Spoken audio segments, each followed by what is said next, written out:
Welcome to Obulesh education. నేను మీ Jayaprakash. So గత క్లాస్లో మనం అర్థమెటిక్ విభాగంలో నుంచి బారు వడ్డీ అనే అంశం గురించి మనం క్షుణ్ణంగా నేర్చుకోవడం జరిగింది. సో చూడని వారు ఎవరైనా ఉంటే చూసి ఆ టాపిక్ నేర్చుకోగలరు. సో దానికి అనుగుణంగా ఈరోజు మనం చక్రవడ్డీ అంటే కాంపౌండ్ ఇంట్రెస్ట్ అనే టాపిక్ గురించి మనం డిస్కషన్ చేయబోతున్నాం. సో జాగ్రత్తగా వినవలసిందిగా మనం చేయొచ్చు. సో చక్రవడ్డీ, బారు వడ్డీ ఈ రెండు అంశాలపైన మనకు ఎగ్జామ్ పాయింట్ ఆఫ్ వ్యూలో తప్పనిసరిగా మనకు 2 లేదా 3 ప్రశ్నలు అడిగేదానికి ఆస్కారం ఉంది. జాగ్రత్తగా వినండి. సో ముందుగా ఈరోజు మనం చక్రవడ్డీ అంటే కాంపౌండ్ ఇంట్రెస్ట్. సో మనకు టైటిల్లోనే మనకు అర్థం లేదా మీనింగ్ అనేది ఉంది. చక్రవడ్డీ, చక్రం అంటే చక్రం లాగా, నీటి చక్రం లాగా. సో ఇక్కడ ఏంటంటే చక్రవడ్డీ అంటే, సో సపోజ్ మనం ఈ చక్రవడ్డీ అనేటువంటిది మనకు పోస్ట్ ఆఫీస్లలో కావచ్చు లేదా బ్యాంకింగ్లో కావచ్చు, కొంత అమౌంట్ మనం సేవింగ్ చేసుకున్నప్పుడు అక్కడ సంవత్సరానికి ఒకసారి కావచ్చు, లేదా అర్ధ సంవత్సరానికి ఒకసారి కావచ్చు, లేదా 3 నెలలకు ఒకసారి కావచ్చు, ఈ విధంగా వడ్డీ లెక్క కట్టే విధానాన్ని ఏమంటారంటే చక్రవడ్డీ అంటారు. సో మళ్ళీ ఒకసారి జాగ్రత్త వినాలి. చక్రవడ్డీ అంటే చక్రవడ్డీ ప్రకారము వడ్డీ అనేది, ఇంట్రెస్ట్ అనేది సంవత్సరానికి ఒకసారి అంటే సంవత్సరం చివరి ఒకసారి అయినా లెక్క కట్టవచ్చు, లేదా అర్ధ సంవత్సరం అంటే 12 నెలలకు ఒకసారి అయినా లెక్క కట్టవచ్చు. తర్వాత 3 నెలలకు ఒకసారి, 3 నెలలకు ఒకసారి అంటే 4 కంతులుగా ఆ విధంగా అయినా లెక్క కట్టవచ్చు. ఇది మనకు చక్రవడ్డీలో ఉన్నటువంటి మెయిన్ కాన్సెప్ట్. సో ముందుగా మనం గమనించినట్లయితే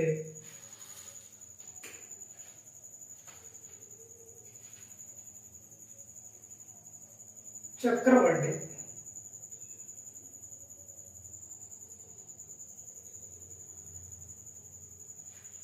చక్రవడ్డీ దీన్ని మనకు కాంపౌండ్ ఇంట్రెస్ట్ అంటారు.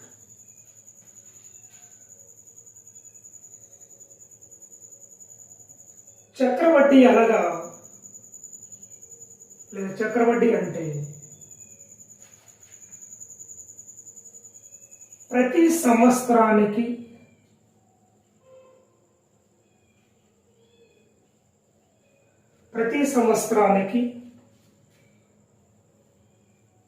చివరిగా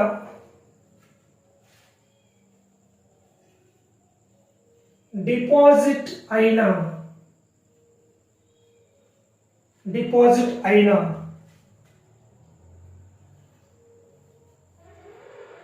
అసలుకు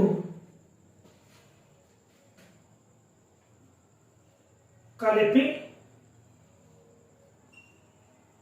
దానిపై కూడా వడ్డీ తిరిగి లెక్క కట్టే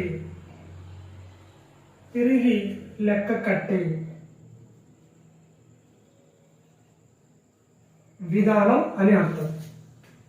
చక్రవడ్డీ అనగా ప్రతి సంవత్సరానికి చివరిగా డిపాజిట్ అయిన అసలు కంటే స్టార్టింగ్ లో ప్రారంభంలో ఉన్నటువంటి అసలుకు కలిపి దానిపై కూడా వడ్డీ తిరగకట్టే విధానాన్ని మనకు చక్రవడ్డీ అంటారు.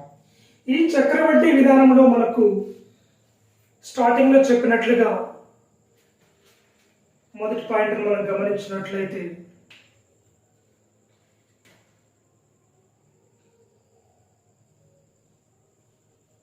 సంవత్సరానికి ఒకసారి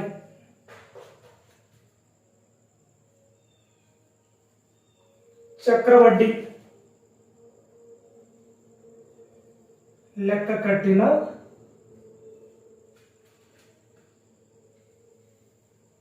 అయిన మొత్తం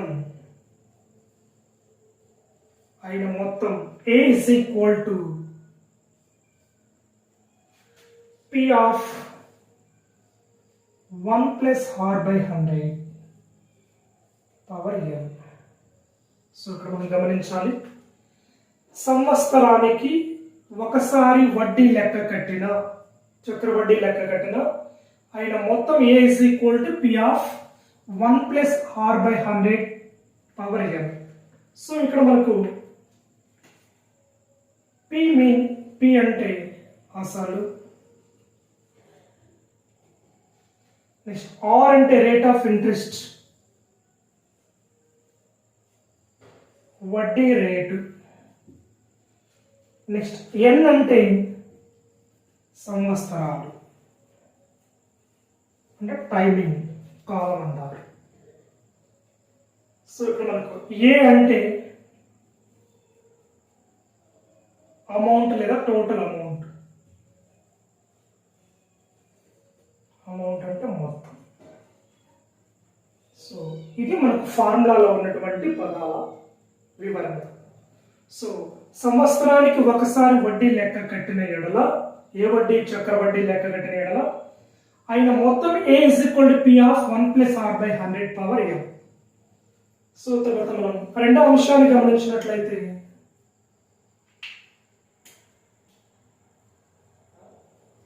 అర్ధ సంవత్సరానికి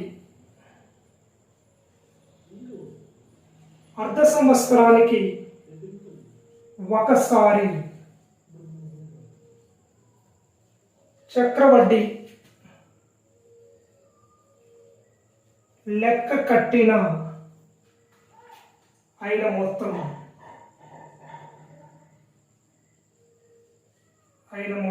ఏ is equal to P of 1 plus ఇక్కడ అర్ధ సంవత్సరము అంటాను కాబట్టి సంవత్సరంలో హాఫ్ కాబట్టి are by 2 by 100 power 2n. ఇది మనం గమనించాలి. అర్ధ సంవత్సరానికి ఒకసారి చక్రవడ్డీ లెక్క కట్టిన ఎడల అది మొత్తం P of 1 plus R by 2 by 100 power 2n. తర్వాత మూడవ అంశం 3 నెలలకు ఒకసారి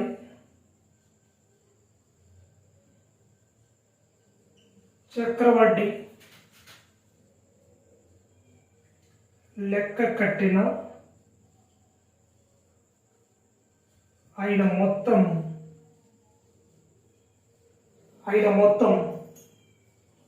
ఏ is equal to P of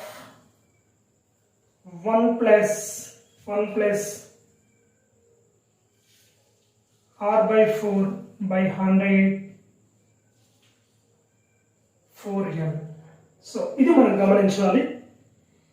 మనకు చక్రవడ్డీలో 3 ways 3 విధానాలు పడే. ఫస్ట్ వచ్చేసి సంవత్సరానికి ఒకసారి చక్రవడ్డీ లెక్క కట్టిన అయిన మొత్తం A is equal to P of 1 plus R by 100 power n. ఇక్కడ పి అంటే అసలు, ఆర్ అంటే వడ్డీ రేటు, ఎన్ అంటే సంవత్సరాలు టైమింగ్స్, ఏ అంటే అమౌంట్ మొత్తం. సో రెండవ అంశం అర్ధ సంవత్సరానికి ఒకసారి చక్రవడ్డీ లెక్క కట్టిన అయిన మొత్తం లేదా అగు మొత్తం A is equal P of 1 plus R by 2 by 100 whole power 2n. Next 3 నెలలకు ఒకసారి చక్రవడ్డీ లెక్క కట్టిన ఎడల అగు మొత్తం A is equal to P of 1 plus R by 4 by 100 power 4n. So ఇది మనకు చక్రవడ్డీలో ఉన్నటువంటి 3 ways. సో తర్వాత దీనికి సంబంధించినటువంటి ఎగ్జాంపుల్ మనం గమనించినట్లయితే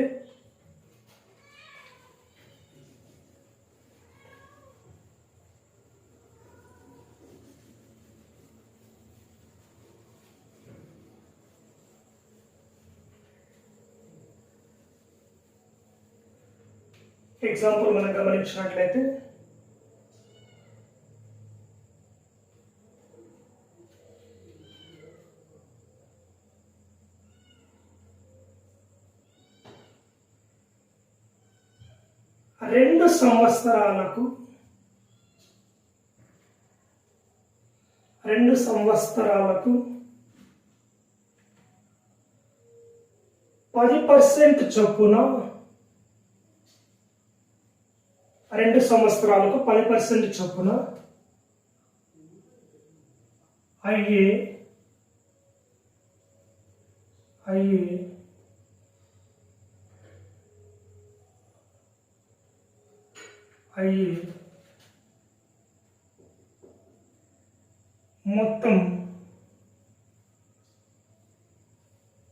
10,000 రూపాయలకు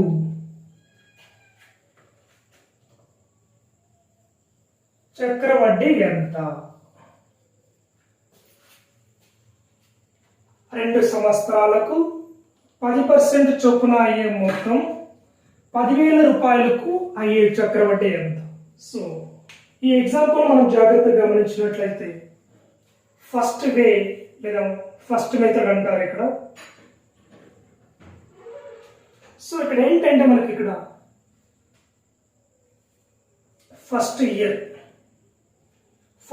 ఏంటంటే స్టార్టింగ్ టోటల్ అమౌంట్ వచ్చేసి మనకు 10,000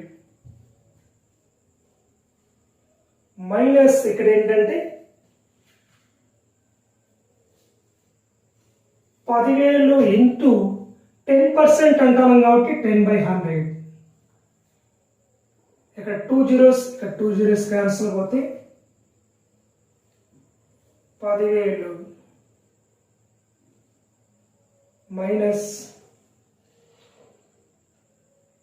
100 into 10 that is equal to ఏమవుతుంది 1000. నెక్స్ట్ సెకండ్ ఇయర్కి ఏమవుతుందంటే ఇక్కడ మనకు ఈ 10,000 కు గాను ఈ 1,000 యాడ్ చేసుకుంటే మనకి ఏమవుతుంది 11,000 రూపాయలు అవుతుంది. 1100 మైనస్ ఇక్కడ ఏమవుతుందంటే 11,000 రూపాయలు ఇంటూ 10% బై 100. సో ఇక్కడ 2 zeros క్యాన్సిల్. 11,000 మైనస్ 110 ఇంటూ 10 ఏమవుతుంది 1 0 యాడ్ అవుతుంది 1100. సో ఇక్కడ మనం గమనించినట్లయితే ఇక్కడ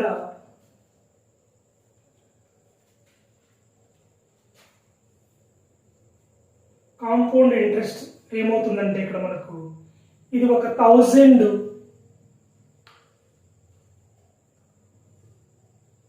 ప్లస్ ఇది 1,100 టోటల్ ఏమవుతుందంటే మనకు 2,100 అవుతుంది.